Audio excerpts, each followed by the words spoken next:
ये लो, खाना है, खा लेना और ध्यान रखना अपना। मैं निकलती हूँ। अगर पापा को पता चल गया मैं यहाँ हूँ तो गुस्सा हो जाएंगे।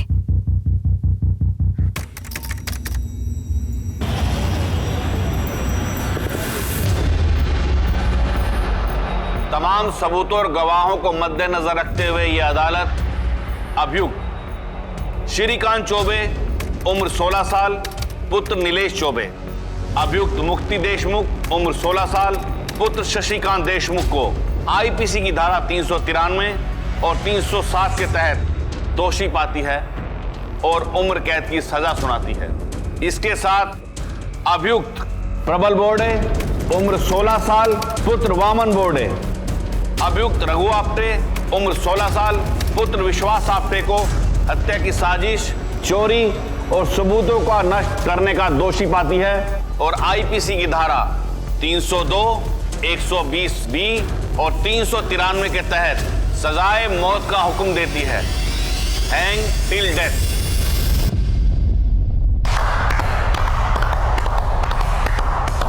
थैंक यू जज साहब, हमें पता था यही होगा। अंधा कानून मुर्दाबाद, अपनी दोस्ती जिंदाबाद। अंधा कानून मुर्दाबाद, अपनी दोस्ती जिंदाबाद। अंधा कानून मुर्दाबाद, अपनी दोस्ती जिंदाबाद। अंधा कानून मुर्दाबाद, अपनी दोस्ती जिंदाबाद।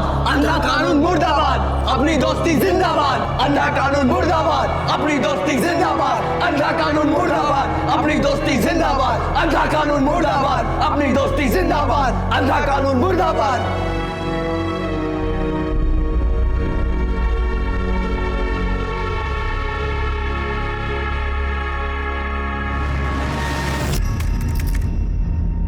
नमस्कार, आदाब। क्राइम पेट्रोल डायल 100 के ब्लैक हेडलाइंस अध्याय में आप सबका स्वागत है। किसी भी देश के बच्चे, युवा उसका भविष्य होते हैं। उनके कंधों पर देश की प्रगति का भार होता है। लेकिन कई बार कुछ युवा पथभ्रष्ट होकर ऐसे अपराधों को अंजाम दे देते हैं कि समाज और कानून दोनों हैरान हो जाते हैं। पिछले कुछ दशकों में युवाओं द्वारा किए गए अपराधों की संख्या बढ़ी है और साथ ही ये विवाद भी बना हुआ है कि जुवेनाइल की उम्र क्या होनी चाहिए, 16 साल, 17 साल, 18 साल या फिर कुछ और। हिंदुस्तान की क्राइम हिस्ट्री का ये एकमात्र ऐसा केस है जिसमें 16-17 साल के 4 लड़कों को फांसी और उम्र कैद की सजा सुनाई गई। सन 2000 से पहले तक जुवेनाइल जस्टिस एक्ट 1986 के तहत सिर्फ 16 साल की उम्र तक के लड़कों और 18 साल की उम्र तक की लड़कियों को ही जुवेनाइल माना जाता था। 1994 में जब इन लड़कों को हत्या के जुर्म में गिरफ्तार किया गया, तब इन लड़कों की उम्र 16 साल से कुछ अधिक होने की वजह से इन्हें अडल्ट माना गया और जिसकी वजह से इस केस की पूरी सुनवाई जुवेनाइल कोर्ट में ना होकर सेशन कोर्ट में हुई। और अजीब बात यह थी कि सजा सुनने के बाद ये बच्चे रोने और डरने की बजाय खुश हो रहे थे। आखिर कहां खो गई थी इनकी मासूमियत और कहां खो गया था इनका बचपन जो इन्हें मौत के डर से भी आजाद कर गया था। कहीं पुलिस और न्याय प्रक्रिया में कोई चूक तो नहीं हुई थी जिसका ये बच्चे अपने ही तरीके से विरोध कर रहे थे? और अगर ये वाकई में अपराधी थे तो वो कौन सी दुखती रखती समाज की जिसने इन्हें यहां लाकर खड़ा कर दिया था?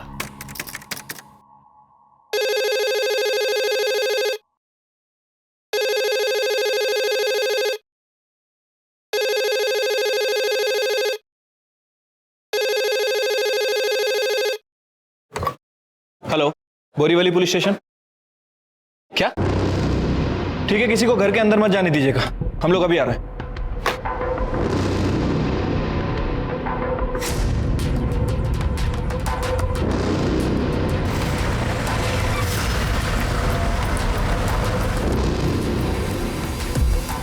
सर, मैंने कॉल किया था आपको।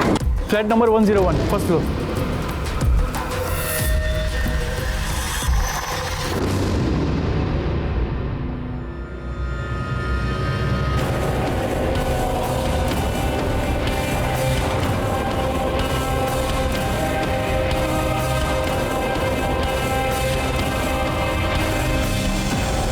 सर, ये जिंदा है। खोलो उसे फटाफट, हॉस्पिटल लेके जाओ।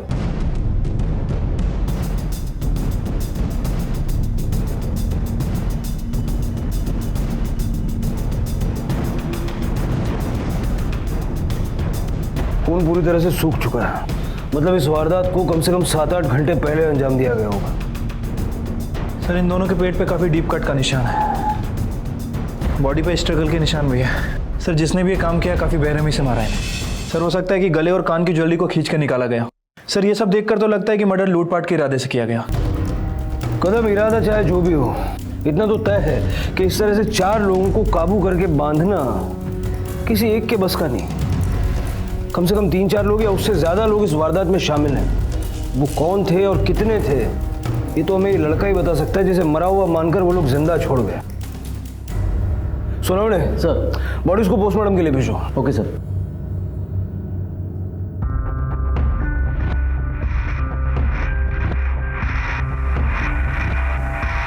सर अजीब बात है, बॉडी पे एक भी ज्वेलरी नहीं है और यहाँ इस तरह पैसे छोड़ के गए। इस तरह की वारदात को अंजाम देके इनके घर में इन्हीं की मिठाई खा के इस तरह से सेलिब्रेट करना और फिर इस तरह से पैसे छोड़ के जाना। कदम मुझे लगता है ये जो कोई भी हैं इनसे काफी नफरत करते थे। घर में कोई फोर्स एंट्री का निशान भी नहीं है। मुझे लगता है ये मामला लूटपाट का नहीं बल्कि बदले की भावना से किया गया है। सर ऐसा भी तो हो सकता है कि ये सब हमें गुमराह करने के लिए किया गया। सारी चीजों के फोटोग्राफ्स ले लो। Okay sir.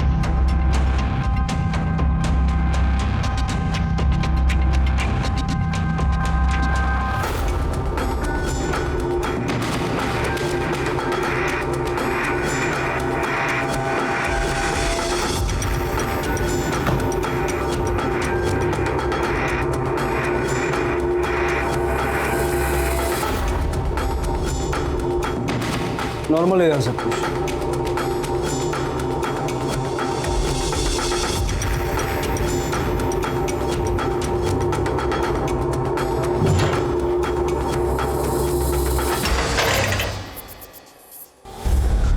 किलर्स इस घर को और इस घर के रहने वालों को अच्छी तरह से जानते थे। उन्हें पता था कि पैसा और ज्वेलरी इसी कमरे में मिलेगा और शायद इसीलिए उन्होंने दूसरे किसी कमरे को छेड़ा तक नहीं। अच्छी तरह से देखो मर्डर वेपन मिलता है क्या। Okay sir. इस घर में वारदात हुई सबसे पहले आपने देखा था? साहब हमने देखा था साहब। हम रोज की तरह दूध देने ऊपर गए तो हमने मैम साहब को आवाज़ें दी। मैम साहब ने कोई जवाब नहीं दिया तो हमने सोचा घंटी बजा देते हैं। तो हम दरवाजे पर गए तो दरवाज़ा खुला हुआ था हुजूर। हमने अंदर धकेल का दरवाज़ा देखा तो अरे मैम साहब दूध, अरे मैम साहब दूध नहीं लेना है काज। सर मैं उनके ऊपर वाले फ्लैट में ही रहता हूँ सर। आपके नीचे वाले घर में 3 लोगों को इतना टॉर्चर किया गया, उनका मर्डर हो गया, आपने कोई आवाज़ कोई शोर सुना? नहीं सर, कोई शोर सुनाई नहीं दिया, कुछ पता ही नहीं चला। इतना बड़ा कांड इतना चुप से कैसा हो गया ये तो प्रबल ही बता सकता है। भगवान का शुक्र है कि प्रबल बच गया। सर पूरे घर को अच्छे से छान मारा लेकिन कहीं कोई मर्डर वेपन नहीं मिला। अगर इस क्राइम से रिलेटेड कोई भी जानकारी मिलती है या कुछ याद आता है सबसे पहले हमें बताइए। जी जी सर, जी सर।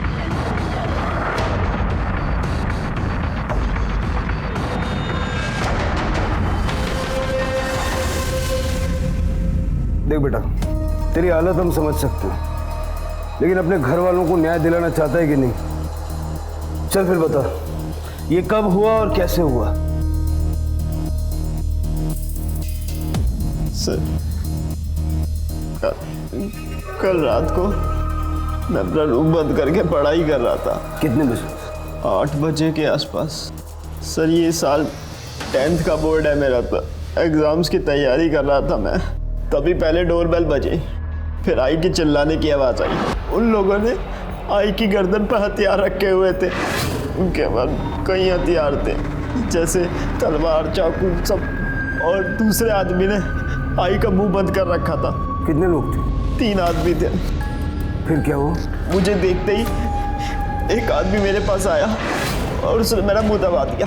मैंने उसके हाथ पे जोर से काटा और उसने मुझे बहुत तेज मारा और मैं गिर गया सर। और उसने मुझे शर्ट से उठाया और तलवार दिखाते हुए बोला, आवाज की तो काट दूंगा। उसके बाद आई से पूछा कि कैश और ज्वेलरी का है और फिर डोरबेल बजी। डोरबेल बजने की आवाज़ कितने बजे हुई? कोई 1.5 घंटे बाद, मतलब 9:30 बजे के आसपास। तो उसके बाद क्या हुआ? सुदीप बाबू आए और उन्होंने उन्हें भी मारा और हमारे साथ बांध दिया। फिर उनमें से एक आदमी बोला कि भूख लगी है। फिर वो लोग किचन की तरफ चले गए। फिर डोरबेल बजी तो वो लोग हॉल में आए और बाबा अंदर आए तो एक आदमी ने उनके पीछे तलवार रखी, फिर उन्हें भी हमारे साथ बांध दिया, फिर सबको मार डाला। तो तुम कैसे बच गए? वो लोग मुझे भी मारने ही जा रहे थे, तभी नीचे से 3-4 गाड़ियों की आवाज आई और वो लोग फिर भागने लगे और एक आदमी ने भागते भागते मेरे सर पे बहुत तेज से डंडा मारा और मैं बेहोश हो गया। तुमने उन 3 लोगों की शक्लें देखी थी ना? पहचानते हो कौन थे वो लोग? पहले कभी देखा था उनको? नहीं सर, पहले कभी नहीं देखा। शक्लें तो याद होंगी ना? काबले सर स्केच आर्टिस्ट को बुलवा के इससे डिस्क्रिप्शन लेके स्केच बनाओ। सर स्केच तो मैं भी बना सकता हूँ। अजीब बात है, कातिलों ने घर के 3 लोगों को मार दिया और इसे जिंदा छोड़ दिया, वो भी तब जब वो जानते थे कि इसने तीनों की शक्लें देखी हैं। और इतने शातिर लोग बस इस बात से डर के भाग गए कि उन्हें रोड पर कुछ गाड़ियों की आवाज सुनाई दी। सर अगर वो वाकई गाड़ियों की आवाज़ सुनकर भागे होंगे तो सर गाड़ियों की आवाज़ तो उससे पहले ज़्यादा आ रही होगी। अगर उनका मकसद सिर्फ लूटपाट करना था तो प्रबल और उसकी मां को मारकर वो लोग 9-9:30 तक भाग सकते हैं, क्योंकि वो जानते थे कि घर में कहां क्या रखा है। अगर लूटपाट के साथ साथ मर्डर भी उनका मकसद था तो तब भी उनके पास काफी टाइम था। प्रबल के बाप के 12 बजे आने के बाद उसे मारकर 12:30 तक वो लोग भाग सकते थे। फिर ऐसी सूरत में 2:30 बजे तक वहीं रुके रहने का क्या मतलब हो सकता है? सर मुझे लगता है कि प्रबल हमसे कुछ ना कुछ जरूर छुपा रहा है। कदम, जरा आस पड़ोस में पता करो ये प्रबल लड़का कैसा है और इस रस्सी के बारे में भी पता करो, कहां से और किसने खरीदी। रस्सी नई सी लग रही है, हो सकता है कि इन्हीं दिनों में खरीदी गई हो। Okay sir.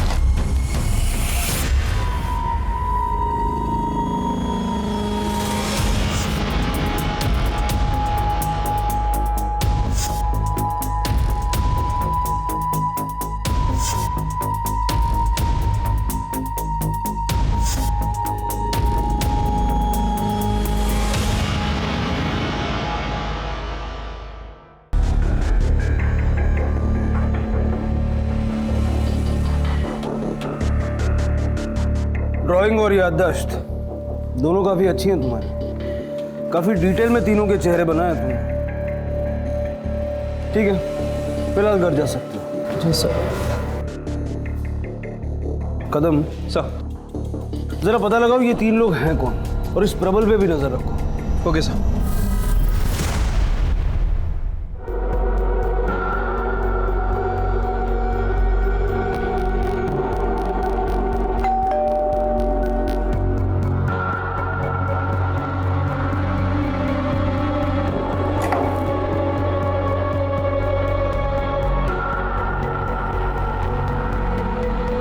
ये लो, खाना है, खा लेना और ध्यान रखना अपना। मैं निकलती हूँ। अगर पापा को पता चल गया मैं यहाँ हूँ तो गुस्सा हो जाएंगे।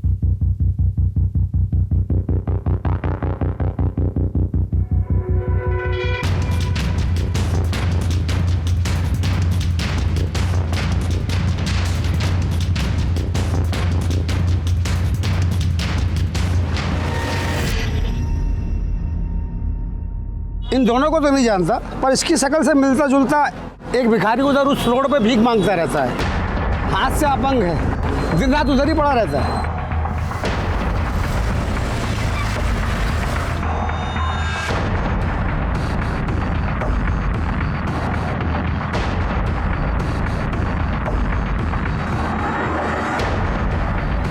भाई साहब रमेश, इन रस्सियों को जानते हैं? हाँ सर, ये मेरी दुकान की रस्सी है। अच्छा, इन तीनों को जानते हैं? इन तीनों में से किसी ने खरीदी थी ये रस्सी? नहीं सर, मैं इनको नहीं पहचानता और इनमें से किसी ने रस्सी नहीं खरीदी है। देखिए, याद करने की कोशिश कीजिए, ये 3-4 दिन पुरानी बात है। आखिर इतनी सारी रस्सियाँ कौन खरीद सकता है आपके यहाँ से? हाँ सर, 2-4 दिन पहले एक लड़का आया था, उसी ने रस्सियाँ खरीदी थी। बोला था स्कूल वालों ने मंगाया है। पता नहीं सर स्कूल वाले भी क्या करते हैं। क्या यही था वो? नहीं सर, ये नहीं था। सर 2:30 बजे तो इंसान सो ही जाता है ना। हाँ, कोई शोरगुल हो जाए तो आँख खुल जाती है, मगर मैंने कोई गाड़ी की आवाज़ नहीं सुनी सर। प्रबल कैसा लड़का है? बहुत अच्छा सर, एकदम सीधा साधा। आज की जनरेशन में ऐसा लड़का मिलना मुश्किल है। गली में भी उसके एक दो ही दोस्त है सर, रघु, मुक्ति, श्रीकांत वगैरह। वो भी उसके स्कूल में ही पढ़ते हैं, उन्हीं के साथ घूमता है, नहीं तो पढ़ते रहता है। सर उसकी ड्राइंग बहुत अच्छी है। प्रबल की फैमिली का माहौल कैसा था? मतलब किसी के आपस में या किसी बाहर वाले से कोई दुश्मनी वगैरह? सर वो प्रबल वामन की दूसरी बीवी का बेटा है। बीवी क्या बोलेंगे, उसने कभी वामन से शादी तो की नहीं। पहले वामन इधर ही रहता था, वैजंती भाभी और सुदीप के साथ। फिर इन लोग को छोड़ के वो औरत के पास चला गया था दादर, वहाँ वो प्रबल हुआ। प्रबल जब 8 साल का था सर, तब वो औरत को छोड़ के और प्रबल को लेके वापस से वैजंती भाभी के पास आया। आपको ये सब कैसे पता? सर वामन ने बताया। तो वामन ने कभी ये बताया कि प्रबल की माँ दादर में कहाँ रहती है? नहीं सर, वो तो वामन को भी नहीं पता था। सर एक बार उसने मुझे बताया था कि वो औरत कैरेक्टर की सही नहीं थी, तो अभी तो शायद उसने भी किसी से शादी करके घर बसा लिया होगा। पर सर एक बात है, वामन और वैजंती भाभी प्रबल को प्यार बहुत करते थे, दोनों उसकी चिंता बहुत करते थे।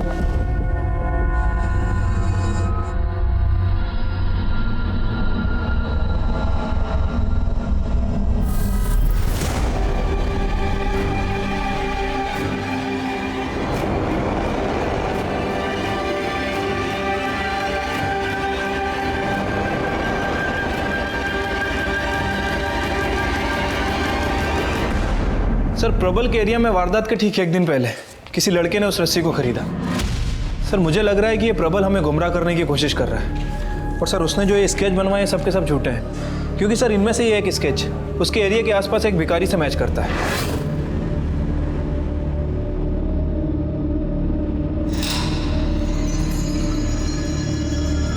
और बाकी के 2 स्केच हैं, इनका हमारे पास कोई डिटेल नहीं है।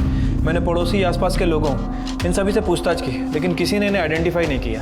इसका मतलब है कि प्रबल ने ये चेहरे अपनी इमेजिनेशन से रैंडमली बनाए।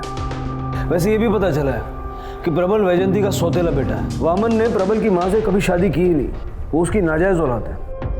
सर ये सुदीप, वैजंती और वामन, इन तीनों की पोस्टमार्टम रिपोर्ट के हिसाब से तीनों की मौत रात को 11 से 1 के बीच हुई है। सुदीप और वैमन का गला घोटने की कोशिश की गई, लेकिन उनकी मौत 3 अलग अलग किस्म के धारदार हथियार से हुई है, जो कि चाकू, तलवार और कोयता हो सकते हैं। तीनों के साथ हाथापाई हुई है और वैजयंती की मौत सिर्फ गला घोटने की वजह से हुई। सर प्रबल बोर्डे की कॉलोनी के पास एक प्लॉट में इसमें हथियार मिले।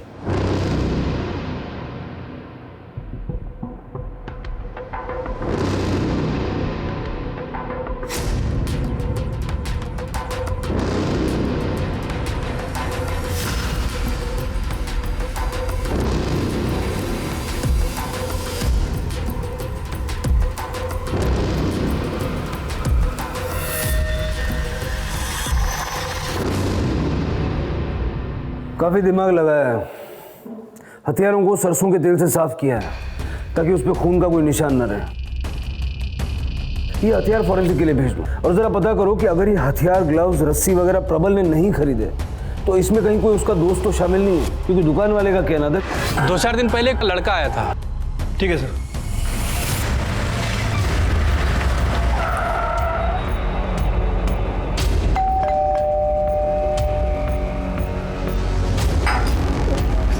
क्या हुआ साहब?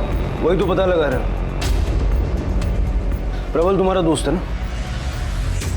हाँ सर। 22 सितंबर को रात को 8 बजे से लेकर देर रात 3 बजे तक कहाँ थे तुम? सर उस दिन तो ये रघु और श्रीकांत के साथ वीरेन के घर पढ़ाई करने गया था। वो क्या इस साल बोर्ड के एग्जाम चल रहे हैं ना, तो बच्चे लोग सब वीरेन के घर चला। साहब आप बेकार में शक कर रहे हो, वो लोग हमेशा वीरेन के वहाँ पढ़ने जाते थे और मुझे अच्छी तरह से याद है कि वो लोग उस दिन भी वहीं पढ़ने गए थे। साहब मेरा बच्चा आवारा नहीं है साहब, वो लोग दोस्त लोग हैं, ऐसा क्यों करेंगे साहब? साहब वो बच्चे पढ़ने लिखने वाले बच्चे हैं साहब।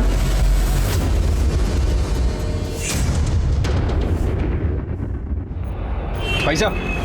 जी सर। इनमें से किसने खरीदी थी आपके यहाँ से रस्सी? इसने खरीदी थी सर।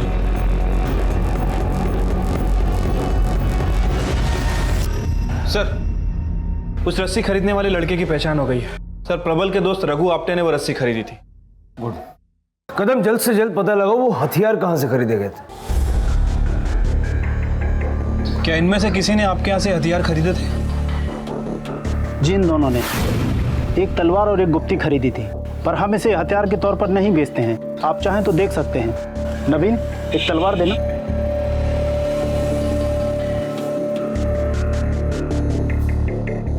ये तलवार दोनों तरफ से एक जैसी मोटी है। हाँ, लेकिन उनके पास जो हथियार था वो काफी धारदार था। पता नहीं सर, पर मुझसे तो यह कहकर खरीदी थी कि हमें ड्रामे में यूज़ करना। कब की बात है? कौन सी तारीख को खरीदा था? Sir, 1 minute.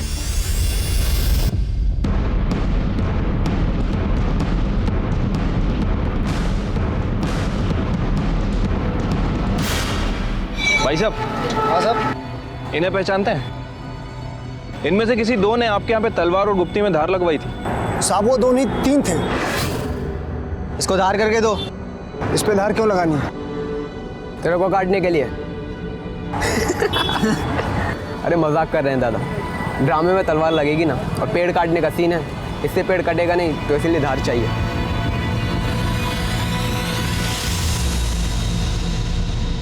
ये वाला, यही तीनों थे साहब।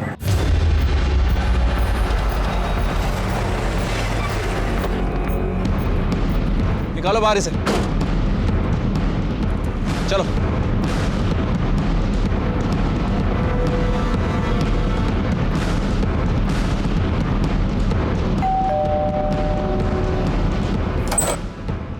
श्रीकांत कहाँ है? क्या हुआ है साहब? अरे बताइए तो, हुआ क्या है?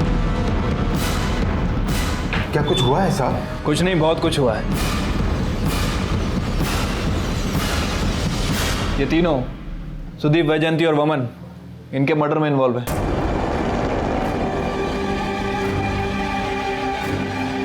हम इन तीनों को पुलिस स्टेशन ले जाने आए। फट्टू, मुझे पता है तू गद्दार निकलेगा। सर,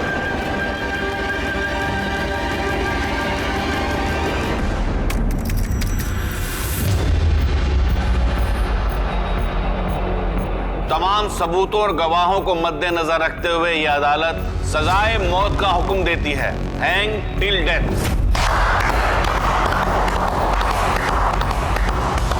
थैंक यू जज साहब, हमें पता था यही होगा। अंधा कानून मुर्दाबाद, अपनी दोस्ती जिंदाबाद। अंधा कानून मुर्दाबाद, अपनी दोस्ती जिंदाबाद। अंधा कानून मुर्दाबाद, अपनी दोस्ती जिंदाबाद। अंधा कानून मुर्दाबाद, अपनी दोस्ती जिंदाबाद। अंधा कानून मुर्दाबाद, अपनी दोस्ती जिंदाबाद। अपराध को कितने भी शातिर दिमाग से अंजाम दिया जाए, लेकिन गुनाह अपनी गवाही देने के लिए खुद उठ खड़ा होता है। फिर ये तो 16 साल के नाबालिग बच्चे थे, लेकिन इन्होंने एक ऐसे जघन्य अपराध को अंजाम दिया था कि जिसे सुनकर ही रूह कांप जाए। लेकिन अपने किए पर इन्हें कोई अफसोस नहीं था। कैसे और क्यों इनकी मासूमियत इतनी विभत्स हो गई थी? ये केस पुलिस के लिए बहुत चुनौतीपूर्ण होने वाला था, क्योंकि ये कोई सामान्य हत्या या लूटपाट का केस नहीं था। आगे अभी बहुत कुछ होना बाकी था। क्या ये बच्चे वाकई में आपराधिक मानसिकता के बच्चे थे, या फिर किसी मजबूरी में इन्होंने एक कदम उठाया था, या फिर इन्हें सजा देना पुलिस और कानून की एक गलती थी? जिन हथियारों से तुमने वो मर्डर किए थे वो हमने बरामद कर लिया। अब बचने का, अपनी सजा कम करवाने का सिर्फ एक रास्ता है, अपना जुर्म कबूल कर लो। बोलो, क्यों मारा तुमने प्रबल की फैमिली को? क्या फायदा था तुम्हारा इसमें? अपने परिवार वालों को मारने के लिए प्रबल ने क्या डील की थी तुमसे? देखो, कम से कम 10 साल के लिए अंदर जाओगे, और जो सरकारी गवाह बनेगा उसकी सजा माफ। लेकिन सरकारी गवाह कोई एक ही बन सकता है। अब अगर ये चांस निकल गया तो सर मैंने किसी को नहीं मारा सर, मैं इस केस में भी इन्वॉल्व नहीं हूँ सर। मैं तो प्रबल के घर से मैं अपने घर चला गया था सर, मेरा इस केस से कुछ लेना देना नहीं है। तुम्हारी ये जो गुंडागर्दी है ना, 2 मिनट में तुम्हारे जेब में डाल दूंगा। 3 मर्डर किए, मामूली बात नहीं है। चुपचाप यहीं खड़े रहो, समझे? कदम सब प्रबल को उठा लो।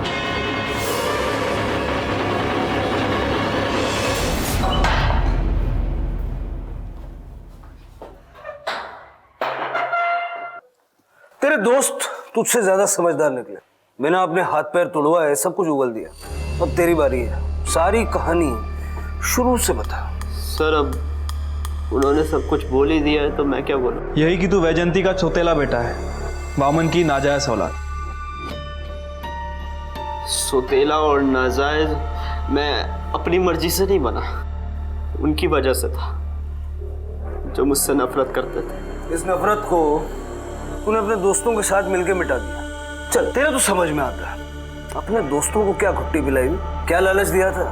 दोस्ती में लालच देना पड़े, लानत है ऐसी दोस्ती पे। और दोस्तों को फंसाना भी दोस्ती नहीं है। डायलॉग बहुत अच्छे मारता है, यही डायलॉग मार के लपेटा था उनको भी। हाँ? Sir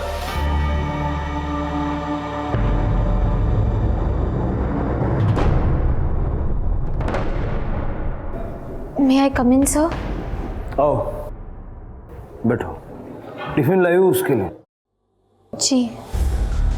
good. वैसे तुम्हारा और उसका रिश्ता क्या है? सर वो मेरा दोस्त है। दोस्त है या दोस्त से कुछ ज्यादा? तुम्हें पता है उसने क्या किया है? मर्डर का चार्ज लगा है उस पर। सर आप उसके बारे में गलत समझ रहे हैं। प्रबल बहुत अच्छा लड़का है, बस सौतेला है ना सर, इसलिए उसकी माँ और उसका भाई उसे पसंद नहीं करते थे। तो जरूरी है कि जो कुछ उसने तुमसे कहा वो सब सच है? हो सकता है उसने झूठ बोला हो। सर अगर मैंने अपनी आंखों से नहीं देखा होता तो शायद मान लेती।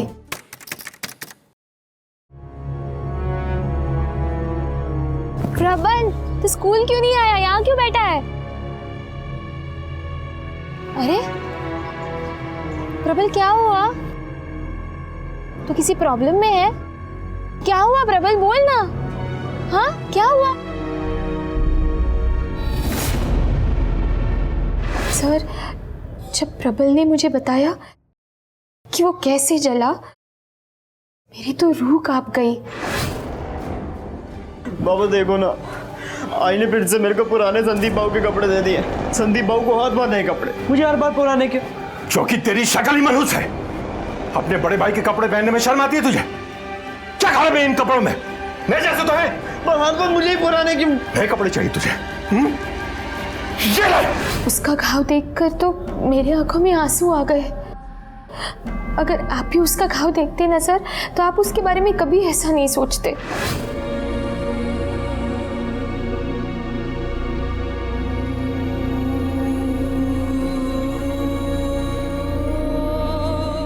ये बाप है कि जल्लाद? अपने जायज बेटे को तो हाथ नहीं लगाता। बोलो मुझे बेटा मानते ही कहाँ है? प्रबल, प्रबल सर अगर आपको मेरी बातों पर यकीन नहीं है तो आप प्रबल की बॉडी पर जलने कटने के ऐसे कई निशान देख सकते हो। मुझे लेट हो रहा है, आप प्लीज ये खाना उसे दे दीजिए।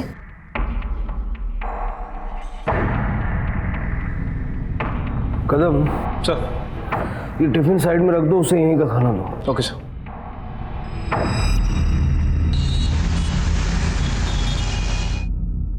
सर प्रबल की मेडिकल रिपोर्ट। सर रिपोर्ट के हिसाब से उसकी बॉडी पर लगभग 32 घाव हैं। सर इनमें से कुछ घाव पानी से जलने की वजह से, कुछ सिगरेट से और कुछ आयरन से।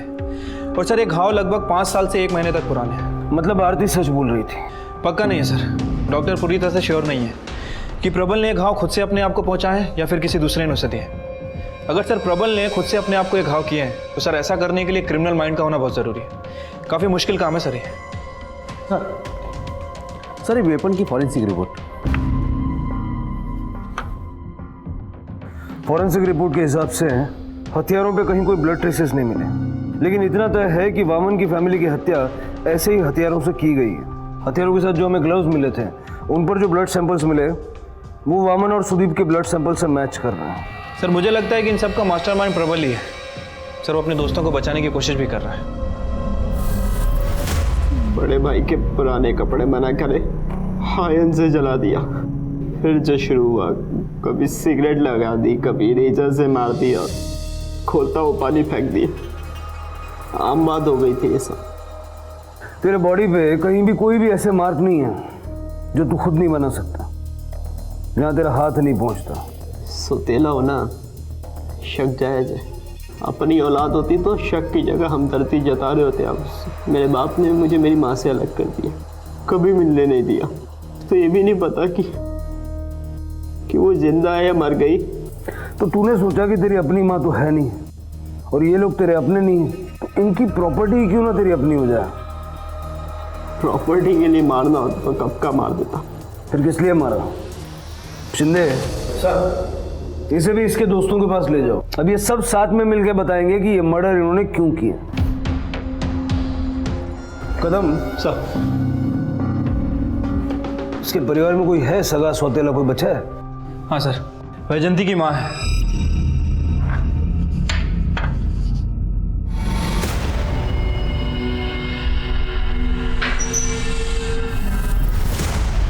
प्रबल झूठ बोल रहा है साहब। वैजंती, सुदीप और वामन ने कभी भेदभाव नहीं किया उसके साथ। जिस स्कूल में सुदीप जाता था उसी स्कूल में प्रबल भी गया।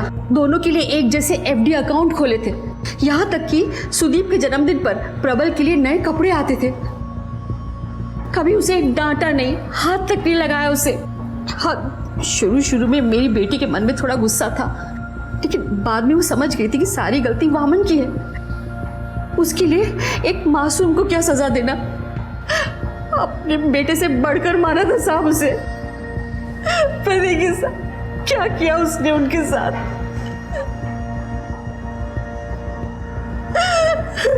सब कुछ खत्म हो गया साहब। हम पूरी कोशिश करेंगे कि मुजरिम को कड़ी से कड़ी सजा हो। थैंक गॉड यार, तू आ गया। अब हम सब साथ में हैं।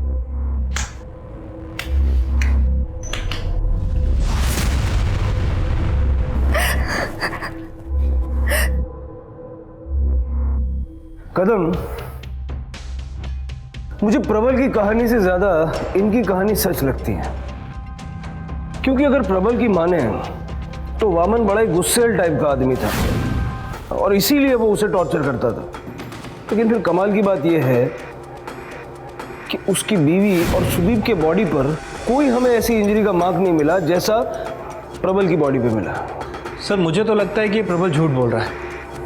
हो सकता है उसने ये झूठी कहानी सुनाकर सबको फूल बनाया हो। आखिरकार उसे दोस्तों की मदद जो लेनी थी, और सर दोस्तों की मदद लेने के लिए कोई ना कोई झूठी कहानी ज़रूर सुनानी पड़ती, और उस झूठी कहानी को सच साबित करने के लिए अपने आप को चोट पहुंचाई होगी। सर, मुझे लगता है कि ये सब उसकी प्लानिंग का हिस्सा है। तुम सबसे ज्यादा समझदार तो वीरेन निकला, सरकारी गवाह बन गया। तुम सोच लो, दोस्ती में जो किया है वो अगर कबूल कर लेते हो तो सबका सजा कम हो जाए। प्रबल, हमने पता किया तुम्हारे माँ बाप भाई इनमें से कोई तुम्हें टॉर्चर नहीं करता था। ये जो तुम्हारे शरीर पे जख्म के निशान हैं तुमने खुद अपने आप को दिए सिंपैथी पाने के लिए, और खास करके अपने इन दोस्तों को बेवकूफ बनाने के लिए। किसी ने तुम्हें पिटते हुए मार खाते हुए नहीं देखा, और ना ही किसी ने तुम्हारे घर वालों से तुम पर टॉर्चर होने की बात की। सर ये आप क्या बोल रहे हैं? अरे प्रबल, तू सच बताना सर को। चुप क्यों है, बताना। आपको भरोसा नहीं है सर, पर हमने वो जख्म देखे भी हैं और महसूस भी किए। आज से नहीं, तब से जब ये 13 साल का था। ये तो सब झेल रहा था, बल्कि तंग आकर एक दिन अपनी जान देने की भी कोशिश की थी। प्रबल, चल। पागल हो गया तू? क्या करने जा रहा था? मैं हाथ छोड़ता हूँ, मुझे जाने दो, मरने दो मुझे। अबे तू पागल हो गया क्या? क्यों मरना चाहता है? तुम देखना चाहते हो? ये देखो। क्या हुआ?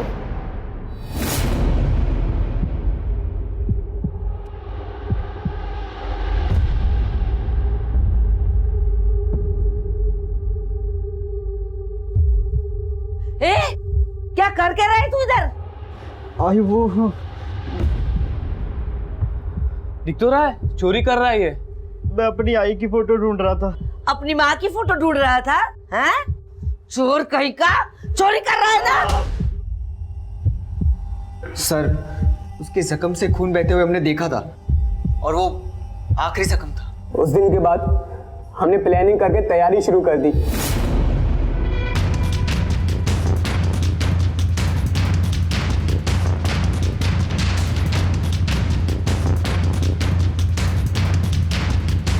ग्लव्स मिले? हाँ मिले यार, पर तूने जो बोले थे वो वाले नहीं मिले। ये देख। अरे चलेगा, अरे यार, इस पे धार लगवानी पड़ेगी वरना से चूहा भी नहीं मरेगा।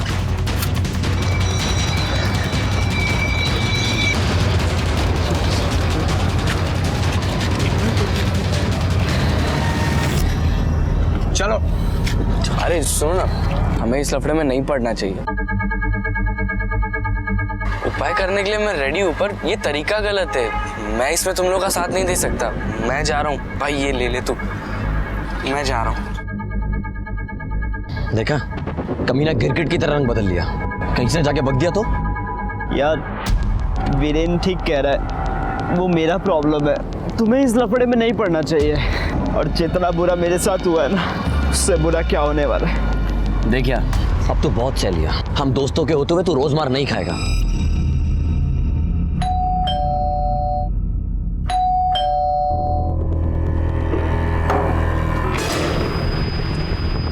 कहाँ आवारागर्दी करने गया था?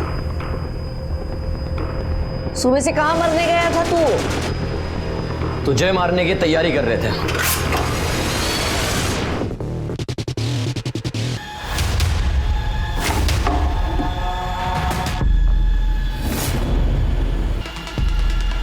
तेरे बाप को आने में अभी तक बहुत टाइम है।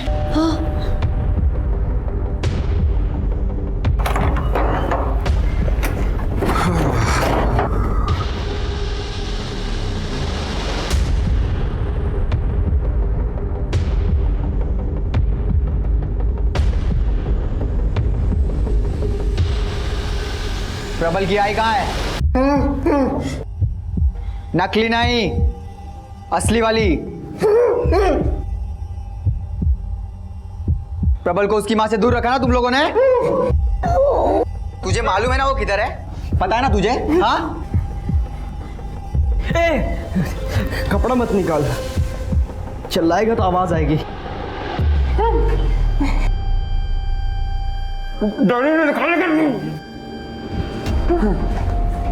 यही वो डंडा है ना?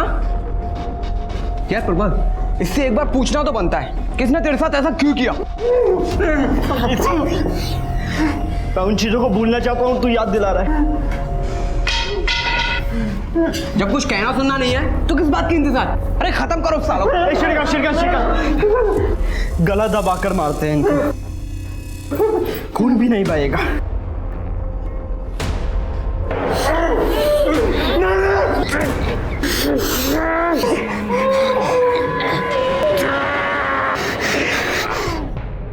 तुम लोगों ने मुझे नर्क से निकालकर नई जिंदगी दी है। अरे खुशी की तो बात है। मिठाई बनती है कि नहीं? हाँ हाँ बनती है। अरे हाँ यार, अभी लाता हूँ।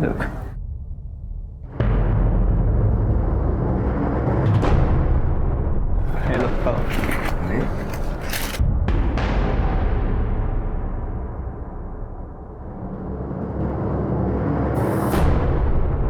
यार खुशी हमारी और मिठाई उसके पैसों की। गलत किया हमने, नहीं खानी चाहिए थी ये मिठाई हमें। तो जितना खाया उसका पैसा रख देते हैं, हिसाब बराबर। हाँ ये ठीक है। हो गया सब? हाँ सब खाली हो गया। चल सही है। श्रीकांत, तू ये लूट का सामान लेकर निकल। चल, और तुम दोनों मेरे साथ चलो। अरे अच्छे से मारना यार। अरे तुम मार, कुछ नहीं होगा मुझे। खून बहना चाहिए, घुसा मार, खून बहना चाहिए। मार मार मार मार मार। अरे कुछ नहीं होगा मुझे।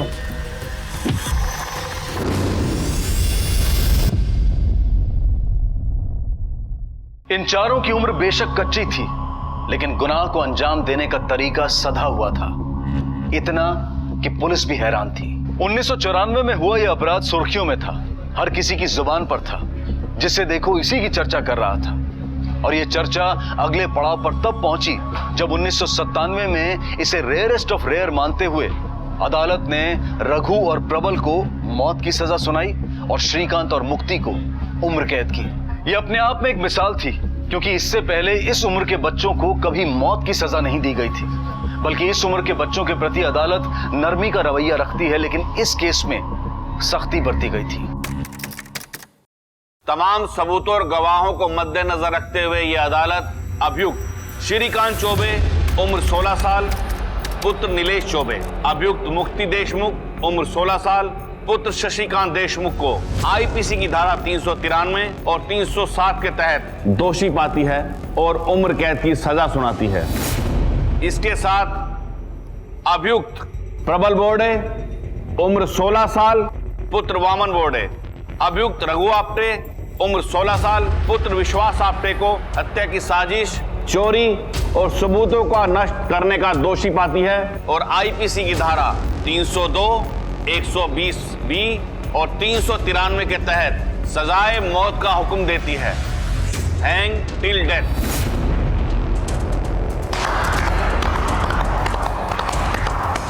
थैंक यू जज साहब, हमें पता था यही होगा। अंधा कानून मुर्दाबाद, अपनी दोस्ती जिंदाबाद। अंधा कानून मुर्दाबाद, अपनी दोस्ती जिंदाबाद। पुलिस इन्वेस्टिगेशन में प्रबल की घरेलू हिंसा वाली बात झूठी पाई गई। प्रबल ने दोस्तों से झूठ बोला और वो मासूम सही गलत सोचे बिना दोस्ती की खातिर अपराधी बन गए। प्रबल और रघु को फांसी की सजा मिलने के 3 महीने बाद इनके वकील ने इनकी कम उम्र को बेस बनाते हुए मर्सी प्ली फाइल की, जिसकी वजह से इनकी फांसी को उम्र कैद में तब्दील कर दिया गया। क्योंकि इन चारों लड़कों ने मिलकर इतने जघन्य अपराध को अंजाम दिया था, इसलिए कोर्ट ने इन्हें अलग अलग जेल में रखने का आदेश दिया। नमस्ते सर। मैंने तुम्हारे केस की फाइल देखी है, बहुत पहुंची चीज है तू, लेकिन यहां पर पहुंचने की कोशिश मत करना। सर मैं ऐसा नहीं हूं। अगर तुम ऐसे नहीं हो तो तुम्हारे लिए अच्छी बात है। सर मैंने पेंटिंग क्लास के लिए एप्लीकेशन दी हुई थी, मैं कब से क्लास ज्वाइन कर सकता हूं? इसके लिए तुम्हें पेंटिंग बनानी होगी। आज शाम तक तुम्हारे पास पेंटिंग बनाने का सारा सामान आ जाएगा। Thank you sir.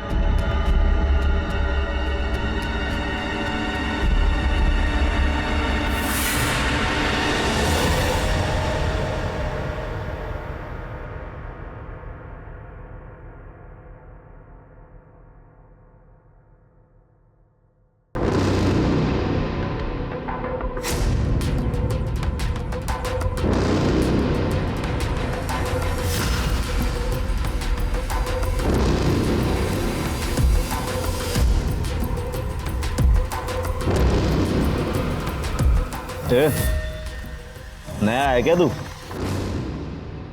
चाल डालते एकदम कौला लग रहा है।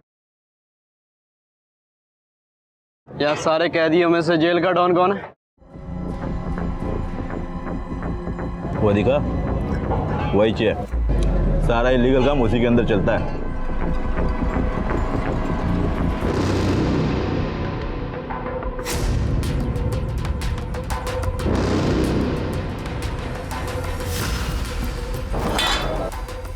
नमस्ते भाई, नया हूं मैं यहाँ। सुना आप दोनों यहाँ के, बहुत रौब है आप। तू यहाँ पे भाई बनने आया क्या? बनने की जरूरत नहीं है, मैं हूं। बस इतना बताने आया हूं, मेरे रास्ते मत आना।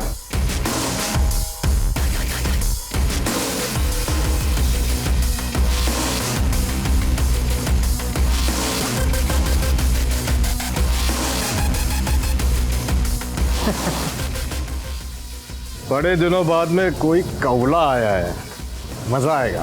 हाँ, इसकी चाल तो देखो, बड़ी मस्त है। इसका हाल चाल लेना पड़ेगा।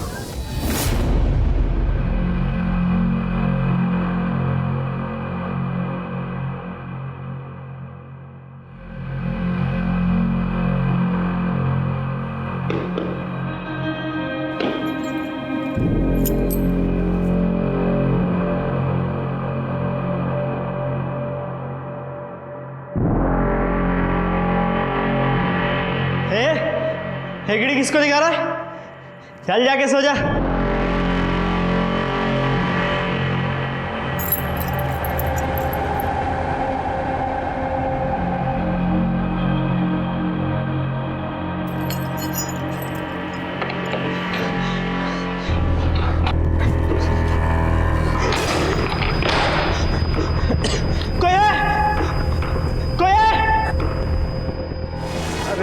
मैं हूं ना तेरे लिए मेरी जान। हाँ, ये क्या कर रहा है? छोड़ मुझे, छोड़ मुझे, छोड़ मुझे, छोड़ मुझे, छोड़ मुझे, छोड़ मुझे, छोड़ मुझे, छोड़ मुझे, छोड़ मुझे, छोड़ मुझे, छोड़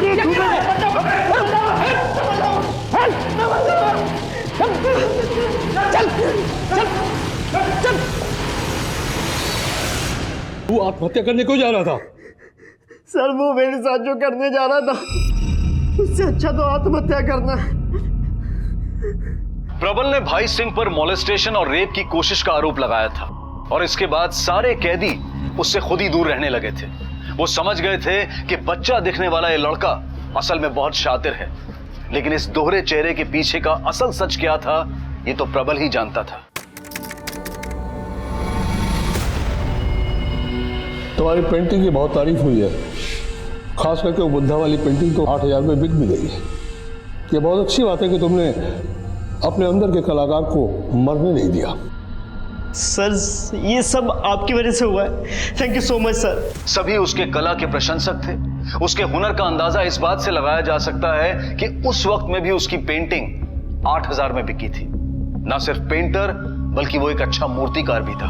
उसकी इन खूबियों ने जेलर खानविलकर का दिल जीत लिया था, लेकिन क्या वो वाकई में सिर्फ अपनी कला का प्रदर्शन कर रहा था? सर ये क्या? ये phone, mobile phone. Mobile phone? No connection, no झंझट। तुम कहीं भी हो अपने घर में लैंडलाइन पर बात कर सकते हो। देखा बनाने वाले ने क्या चीज बनाई है। इससे मैं 1 मिनट उससे बात कर सकता हूँ क्या? वैसे ये अलाउड तो नहीं है, लेकिन तुम एक कलाकार आदमी हो इसलिए मैं तुमको मना भी नहीं कर सकता। बोलो नंबर बोलो। Thank you sir.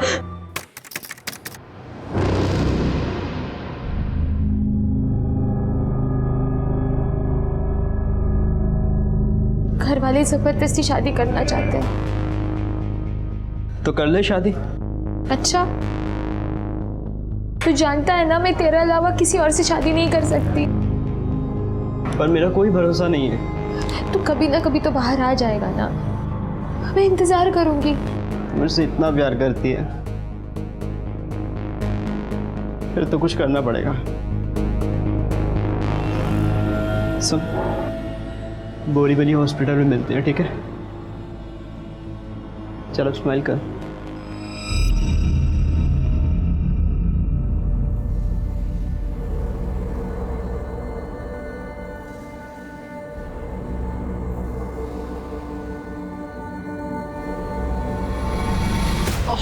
क्या हुआ है?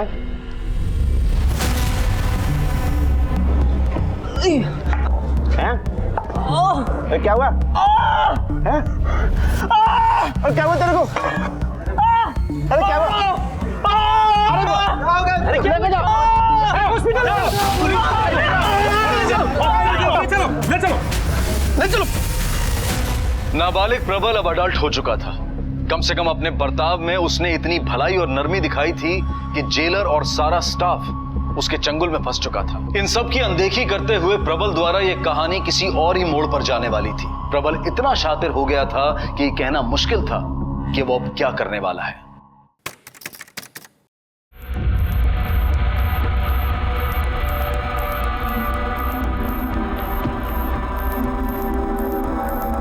अरे बाबा रहने दे, अगर डॉक्टर ने देख लिया ना तो कंप्लेन कर देगा कि कहाँ तेरा किडनी का इलाज चल रहा था और तू मेरी सेवा कर रहा है। रहने दे।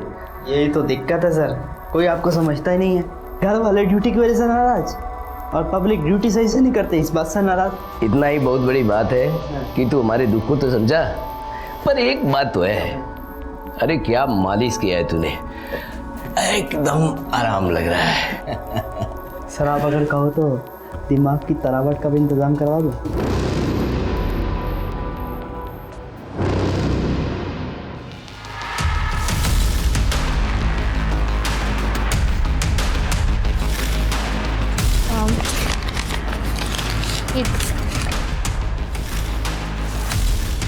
तीन बियर किसके लिए चाहिए? वो बाबा के लिए चाहिए, वो तूने ही लिख के दिया है।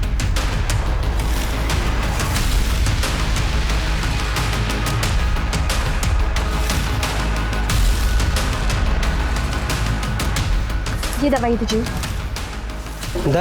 10 किस लिए? हमेशा तो एक लेके जाती हो। वो माँ गांव जा रही है ना, इसीलिए। ओके।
हेलो, क्या तुम देखो आसपास कहीं मिलते हैं क्या, और हॉस्पिटल पे नजर रखना।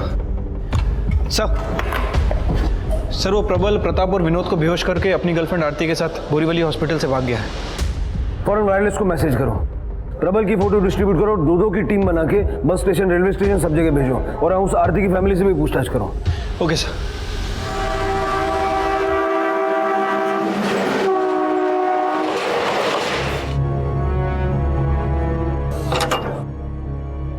आ गया तुम? मैसेज मिला तेरा इंतजार कर रहा था। आजा अंदर आजा। क्या रे, तू तो अकेला आने वाला था ना? यार तू हम लोगों का बचपन का फ्रेंड है, और ऐसा तो है नहीं कि तू आरती को जानता नहीं है। मैं ज्यादा दिन नहीं रहूंगा यहाँ। ठीक है। पता ही नहीं चला सर कब चली गई, सारी शादी की तैयारी हो गई। फिलहाल हमें इतना पता है कि जिसके साथ वो भागी है वो एक शातिर क्रिमिनल है। कदम सर, इनसे आरती की फोटो ले लो, और महाराष्ट्र के सारे पुलिस स्टेशन में आरती और प्रबल दोनों की फोटो सर्कुलेट कर दो। अपने खबरियों को अलर्ट करो, और bus station, railway station, airport सब जगह इनकी फोटो लगवा दो।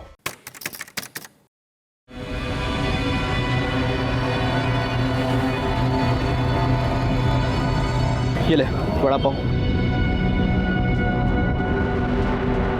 प्रबल, हम कब तक ऐसे समीर के घर बोझ बन के रहेंगे? तू नहीं तो मैं तो कुछ काम कर ही सकती हूँ ना। लोगों के घर झाड़ू पोछाई कर देती हूँ। ऐसा सोचना भी मत, क्योंकि पुलिस अब सिर्फ मुझे नहीं तुम्हें भी ढूंढ रही होगी। एक आइडिया है मेरे पास।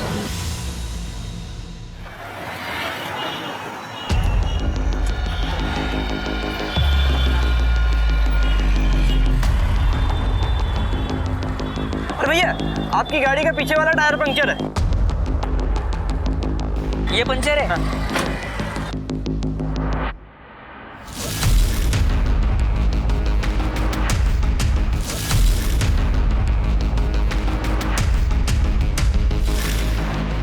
क्या हुआ तो है ये टायर? किधर पंचर है? ये दिख रहा है टायर पंचर है। टायर पंचर रहता तो रोड से चिटका रहता है। मुझे लगा पंक्चर है, इसलिए मैंने बोला। कुछ काम धंधा नहीं रहता तो ऐसे ही बोलेगे ना।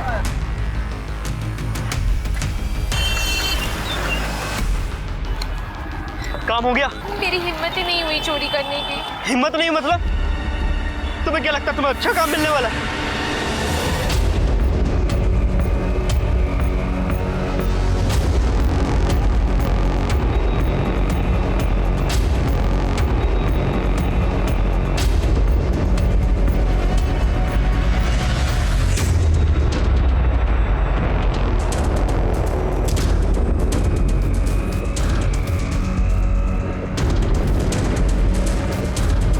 अरे भैया, आपकी गाड़ी का पिछला टायर पंक्चर है।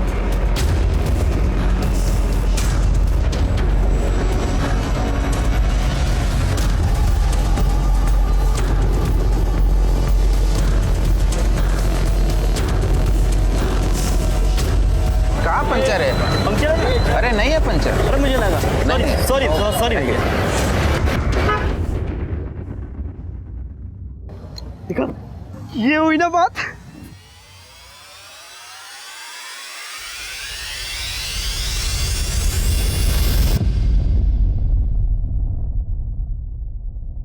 तुम्हें ठीक से याद है यही दोनों थे? हाँ सर, मुझे याद है, यही दोनों थे। कुछ अर्जेंट मेल करता था उन्हें।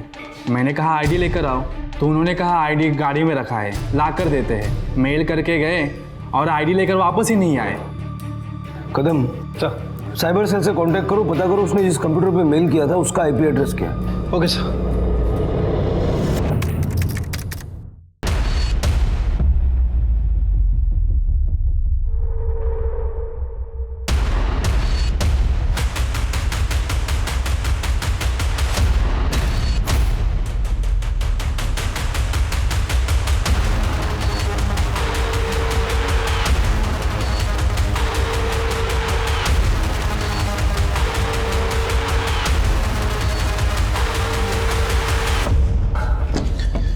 सर, प्रबल ने जिस कंप्यूटर से मेल किया था उसका आईपी एड्रेस टेस्ट हो गया सर। नागपुर के किसी समीर कुलकर्णी का है।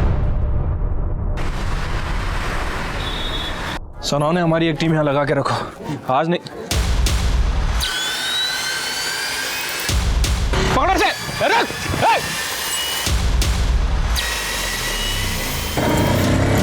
सावंत, ये बाइक का नंबर वायरलेस पे अपडेट करो और जहां भी मिले हमारे रुकने को बोलो। क्विक। मासूम बच्चे से प्रबल एक पेशेवर क्रिमिनल बन चुका था। उसके पेशेवर होने का सबूत यह था कि मुंबई पुलिस उसे ढूंढ रही थी, ये वो जानता था। लेकिन बावजूद इसके वो मुंबई में अपनी पत्नी आरती के साथ दादर में रह रहा था। और ना सिर्फ रह रहा था बल्कि एक अलग तरह की ब्लैकमेलिंग को भी अंजाम दे रहा था, जिसमें वो अकेला नहीं था बल्कि जेल में मिले उसके कुछ पुराने साथी भी शामिल थे।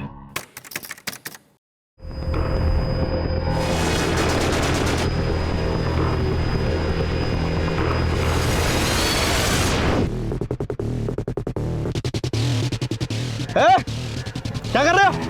खड़ो सालों को। इधर आओ। लाइन में आओ। इधर आओ। चलो यार आओ, लाइन में आओ, लाइन में आओ। यहाँ आओ सारे। घर वाले सोच रहे होंगे कि बच्चे स्कूल में गए हैं और तुम ये कांड कर रहे हो। हम कुछ भी करें, आपको क्या? आप कौन होते हैं हमको बोलने वाले? ए शाणे, इंस्पेक्टर अजीत कदम। कांस्टेबल अर्चना शिंदे। सर।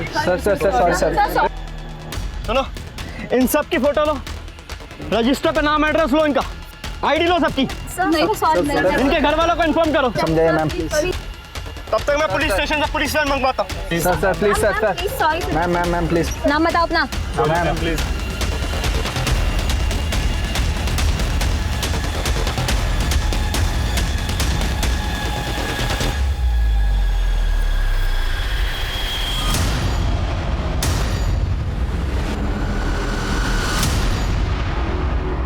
इस आदमी का नाम अजीत कदम नहीं है, इसका नाम प्रबल बोडे है और ये इसकी पत्नी जिसका नाम आरती है, ना कि मीरा चौहान। हम लोग इसे बाहर ढूंढ रहे हैं और ये गार्डन में घूम रहे हैं। तूने मुझे दुनिया की सबसे बड़ी खुशी दी है। चल मुंह मीठा कर। मुंह खोल। हम इस बच्चे को देंगे क्या? एक चोर की जिंदगी, वो भी हमारी तरह सबसे छिपता फिरेगा।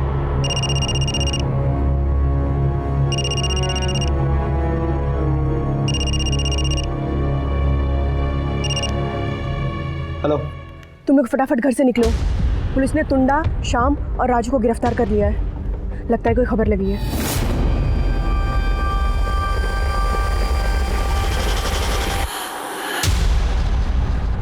पुलिस प्रबल तक पहुंचती, लेकिन प्रबल हर बार बचकर निकल जाता।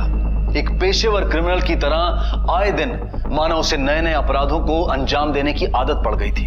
जगह के साथ साथ वो अपना नाम और अपनी पहचान भी बदल लेता था ताकि पुलिस उस तक पहुंच ना पाए। और इसी बीच प्रबल ने एक और बड़ी घटना को अंजाम दिया था।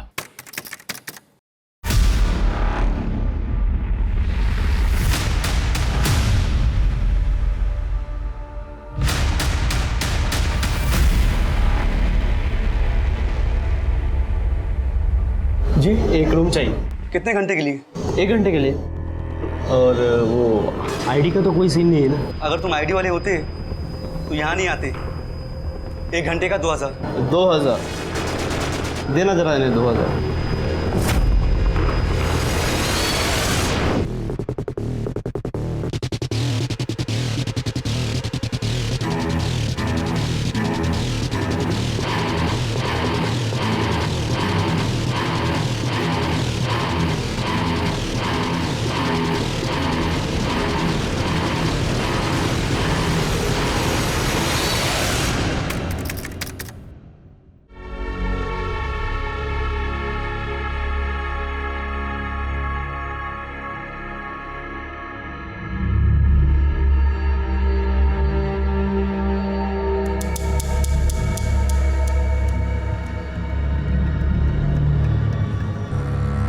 आराम से।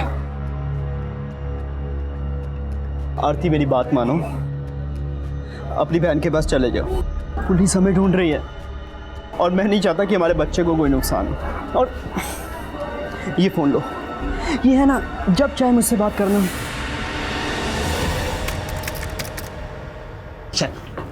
चल। क्या हुआ? क्या किया इसने? सर, मार्केट में चोरी करते हुए पकड़ा गया। अच्छा खासा जवान आदमी, चोरी करते हुए शर्म नहीं आती? क्या नाम है तेरा? अब्दुल शेख। प्रबल बोर्डे अब्दुल शेख बनकर चोरी के इल्जाम में पकड़ा गया। दादर जेल में वो 3 महीने की सजा भी काट रहा था। उसे लगा था कि 3 महीने बाद वो फिर से खुली हवा में सांस ले पाएगा, बड़ी आसानी से पुलिस की आंखों में धूल झोंक पाएगा। लेकिन आने वाले समय में क्या भेद छुपा था, क्या होने वाला था, इसका अनुमान प्रबल को भी नहीं था।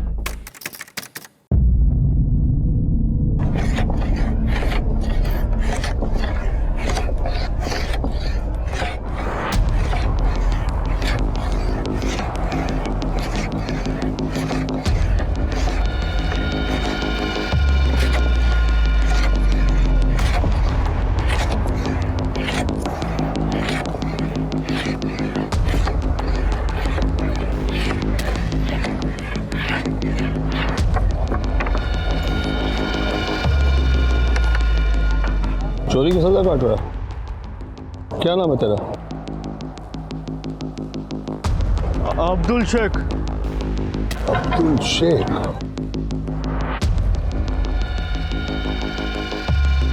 सच में बहुत बड़ा कलाकार निकला, लेकिन इतना बड़ा भी कलाकार नहीं है। मैं तुझे अच्छी तरह से पहचानता हूं। तो अब्दुल शेख नहीं बल्कि प्रबल बोर्डे है। सन 2000 से पहले तक 16 साल से कम उम्र के बच्चे जुवेनाइल लॉ के तहत आते थे, लेकिन सन 2000 में भारत सरकार ने जुवेनाइल लॉ में बदलाव करके इसकी उम्र 2 साल से बढ़ाकर 16 से 18 कर दी। प्रबल और उसके दोस्तों के वकील ने इस नए कानून के आधार पर हाई कोर्ट में सजा कम करने की अपील की, जिसके बाद 2010 में कोर्ट ने सभी को बरी कर दिया। लेकिन प्रबल की आपराधिक मानसिकता और व्यवहार नहीं बदला और 2011 में उसे फिर से अरेस्ट किया गया। फिलहाल वो जेल में अपनी सजा काट रहा है। आज जुवेनाइल क्राइम देश के सामने एक बड़ी समस्या है।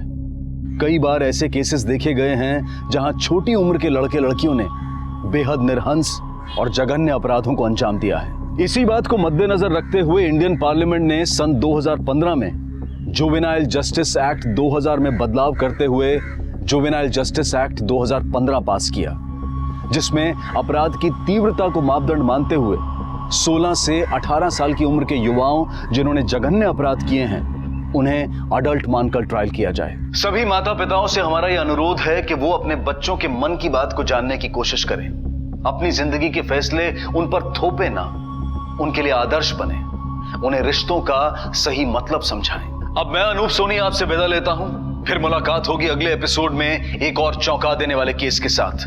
तब तक अपना और अपने परिवार का ख्याल रखें और देखते रहें क्राइम पेट्रोल डायल 100। सबक एक को, सीख हम सबको। जय हिंद।